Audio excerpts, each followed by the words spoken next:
20 inches of rain as it moves forward. Now some teachers in Aiken County need to prepare to teach their kids at home and in person students at the exact same time. But experts tell us the urgent need to switch models like this could be because state lawmakers have banned mask mandates and hybrid learning. Celeste Springer's live in studio to break down why. Aiken County teachers will now be teaching kids via dual modality. In basic term, that's where I'd have my quarantine learners on one video call over here, my in-person learners on the other side, and I'd be instructing and answering their questions simultaneously. The district has decided to go this route with nearly 4,000 students currently quarantined. Experts tell me the urgent need to change how these kids are being taught is likely a consequence of lawmakers at the state level. So let me explain. Lawmakers have told Aiken County they cannot require masks unless they want to lose funding. Regardless of how you feel about masks and regardless if you think they work or not, the bottom line is if more students were wearing them, less would be deemed a close contact and less would have to quarantine. So this urgent need to switch models could very well be a trickle-down effect from lawmakers telling our districts no mask requirements allowed. Now, it is impossible to say that you are pro-student learning and pro-student academics if you support anti-public health policies. So those 4,000 students that are in quarantine, if you had universal masking, far fewer of those students would be in quarantine right now. So that's why local boards need to have the capacity to make decisions. All right, so we've covered a possible reason why this big change is happening. But coming up at 6 o'clock, I'm working to get answers on what this learning model will look like. There's some good, there's some bad, but regardless, parents and teachers, you'll want to hear this. Coming up at 6 o'clock. Thanks so much, Celeste. Richmond County schools have approved several at-home learning days as a way to slow the spread of COVID and to deep clean schools. Teachers will begin training for this at the end of the month. The first at-home learning day will be October 12th. The next one will be November 12th. Then when students come back to school after holiday breaks, the next learning from home day is February 22nd. And the last one for the school is March 14th.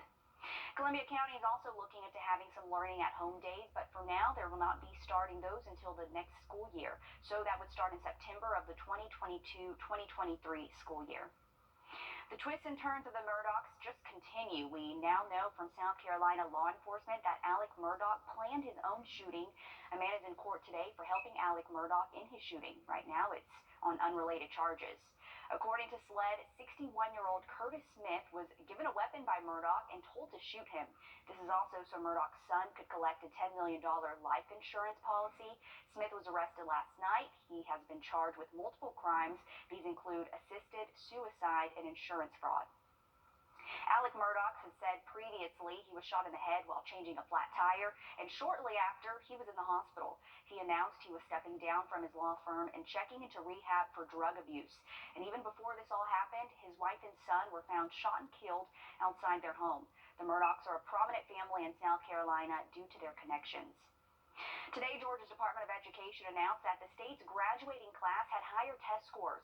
According to the department, for the fourth year in a row, Georgia public school students outperformed the nation's average SAT score.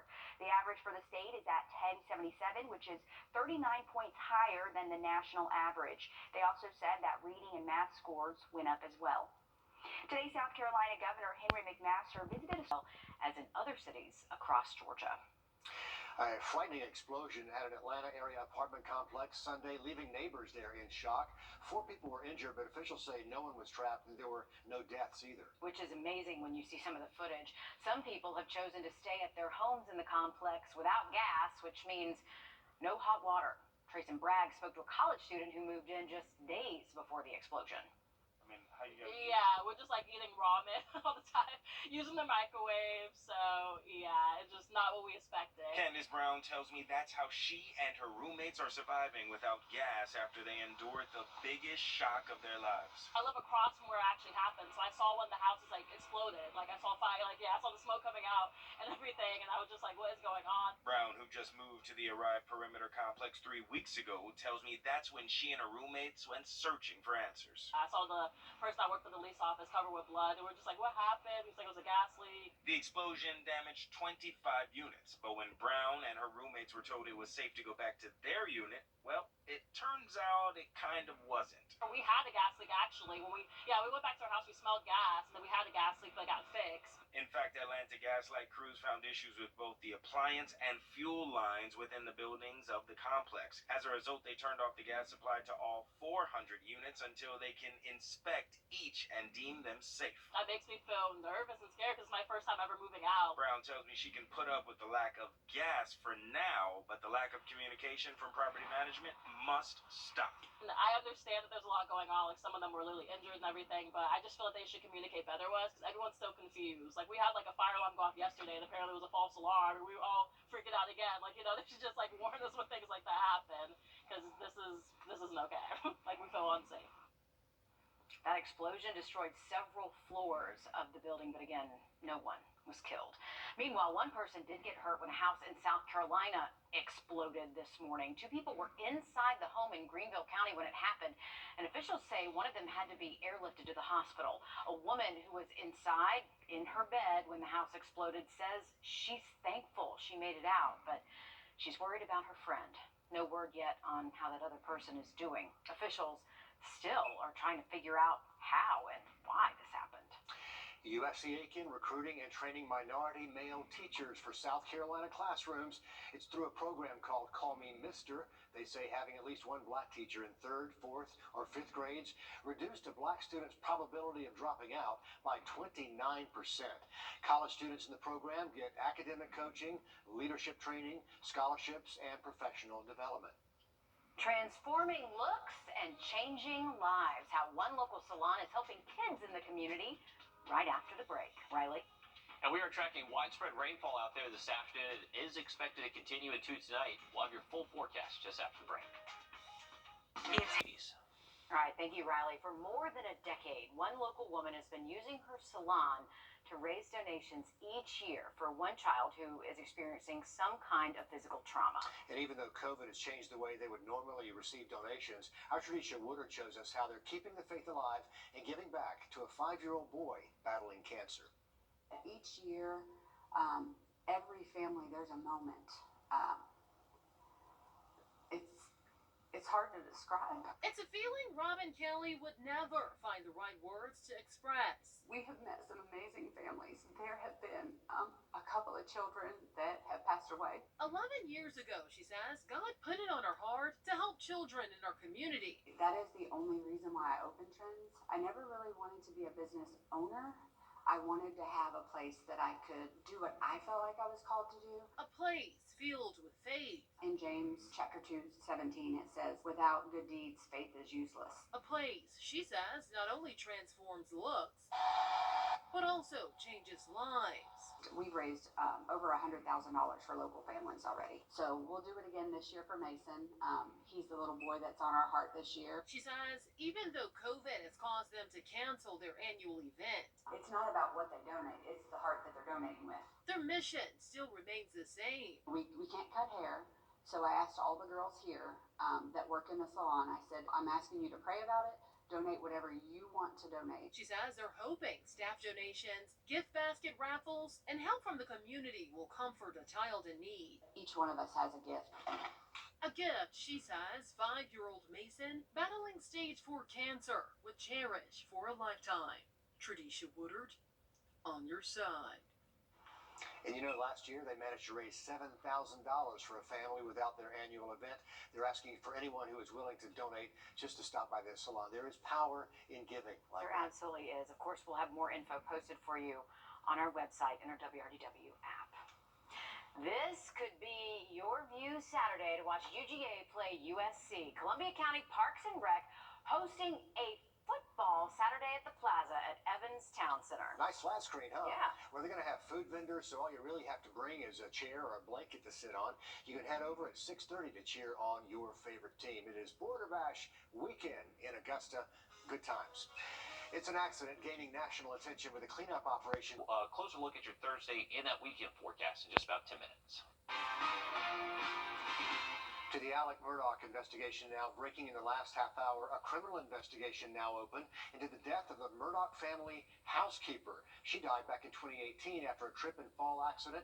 That's according to this wrongful death settlement. The South Carolina Law Enforcement Division received that request from the Hampton County coroner today. According to her, Gloria Satterfield's death was not reported to the coroner at the time, and an autopsy was never done.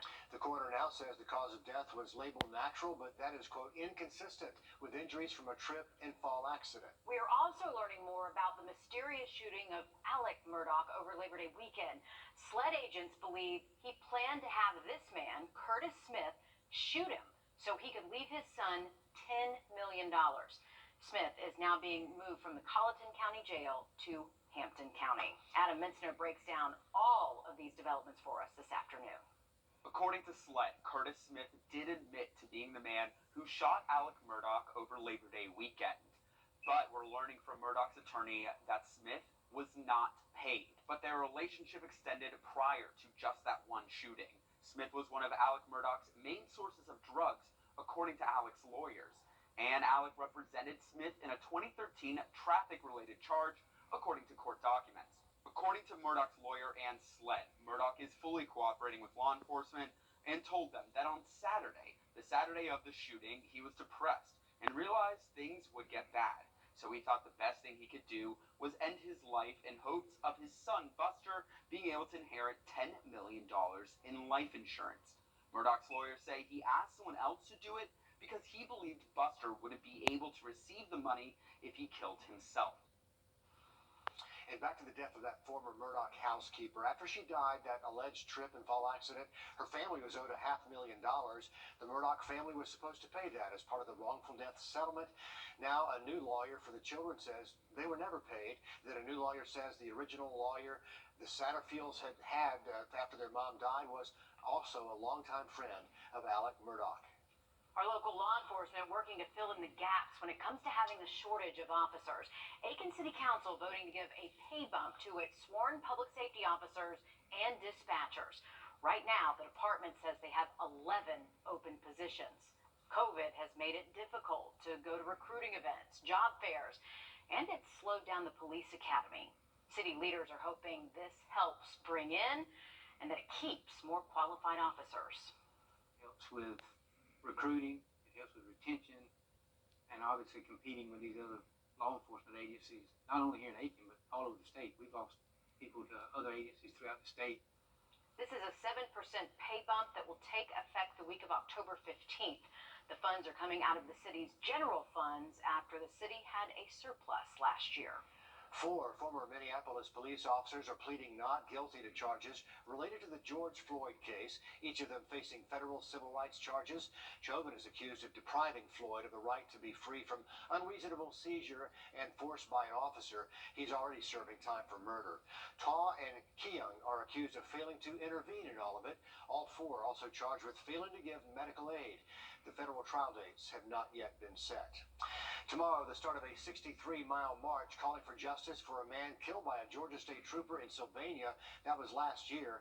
Julian Lewis, an unarmed black man, was shot and killed after a traffic stop and a chase. The trooper, Jacob Thompson, was charged with felony murder and aggravated assault. A Screven County grand jury chose not to indict him on those charges. The GBI says Thompson's shooting of Lewis was not legally justified. And now Lewis's family calling for federal involvement. They're leaving from Sylvania tomorrow. They're going to march to Savannah, getting there on Monday. South Carolina reporting the highest single-day. All right, thank you, Riley. The FBI in Lexington County this week trying to solve a 35-year-old cold case of a missing child. This is a picture of Jessie Gutierrez when she was 4 years old. And here's what experts think she could look like now at 39 years. Thank you, Riley. The FBI in Lexington County this week trying to solve a 35-year-old cold case of a missing child. This is a picture of Jessie Gutierrez when she was 4 years old. And here's what experts think she could look like now at 39 years old. Investigators say someone broke into her bedroom window while she was sleeping. and exited her front door. Now, as Lauren Adams tells us, FBI agents and SLED investigators are joining the Lexington Sheriff's Department to find her. Investigators are asking the public to come forward with any information because the mother of the missing girl has been tormented by her disappearance for the last 3.5 decades. Here's video of FBI agents on the ground yesterday interviewing neighbors about what they might remember. Each year, the entire FBI chooses one case to investigate, and they chose to come to Lexington County because they say Jessie's mother is so passionate about finding her daughter. On cold cases like this, the FBI says they start from the beginning, re-interviewing witnesses and retesting evidence taken back in 1986. The Lexington County Sheriff is calling on anyone who knows anything to come forward. Anybody that was around that area in '86 that may have just a small piece of information. Maybe you've even told it to somebody before, some authorities, but it's just kind of go back in your mind and try to remember. But there's been a lot of activity. Whoever's responsible for this has been doing something for the last 35 years. So did they tell somebody something? Do we have any other new information? The FBI is also calling on the public for anyone who may know anything to come forward in this case. The FBI says they'll be on the ground here in Lexington County for 2 weeks, and then they'll take all the information they gathered back and work on solving the case.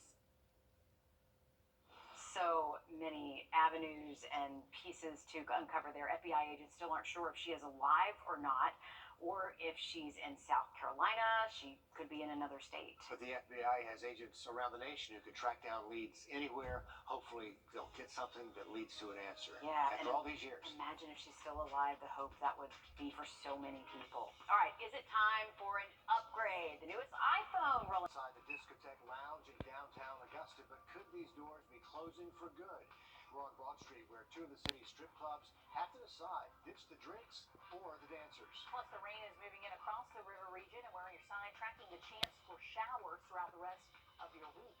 But up first this evening, Aiken County Schools getting ready to take on a new way of learning and teaching. They're planning to live stream teachers in class so kids at home in quarantine can watch. The district now has less than a month to get all of its students and parents and teachers ready for a big change. Our Celeste Springer live in our newsroom now with what we can expect. Celeste.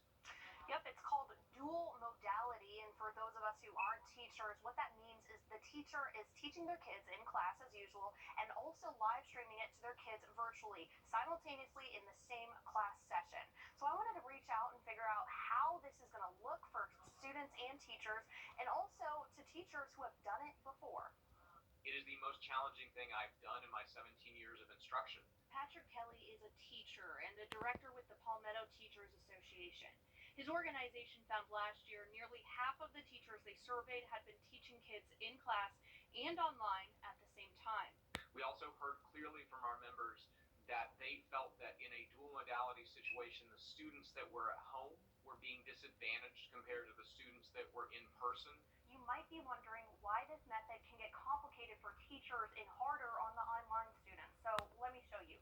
You might be wondering, well, why don't they just hit go on the live stream and continue on like normal? Well, imagine I'm a teacher. I'm over here. I'm teaching, and I decide to go check on the comments from the live stream. And lo and behold, a student commented 4 minutes ago, I missed it, and we're already on to a different topic. Or imagine I'm over here, again, teaching, really interacting with these students in here in person. Lo and behold, there's a student on that camera over there with a confused look on their face, and I never saw it. One teacher can only be stretched so many directions, and just human nature is you're more likely to direct your attention to the person that's right in front of you instead of the computer screen that's to the side of you. But there's hope. Aiken County says they're not expecting teachers to become master jugglers overnight. This is a starting point. This is not something like we're expecting an end result in a few months. I mean, this is going to take some time to reach the level of proficiency that we're going to look for later on. Some teachers may find themselves live streaming the class very simply, but will hopefully get better as time goes on, interacting with both sides of the class. It will look different for folks, in different classrooms, depending on comfort level and capability. So it's going to take some learning for students and for their teachers. And the director of the Teachers Association that I spoke to said this method is better than paper paper packets for the most part if the district has the technology available to support it. But again, guys, there's no discrediting that this will likely put a little bit or a lot of strain on our teachers. Yes, Celeste, thanks for that. We are asking a lot of the teachers, and for the extra work, teachers will be paid an additional $1,200 a semester. And the plan is to train them in the next few weeks on all of this, and to help with that, the county is planning for early dismissal for the entire last week of September, so something to jot down on your planners. Meanwhile, parents. Richmond County also making changes to its school calendar. The district allocating 4 school days to virtual learning. Those will be October the 12th, November the 12th, February 22nd, and March 14th. The district says this gives staff a break and gives janitors a chance to deep clean those schools. Parents in Columbia County, you can now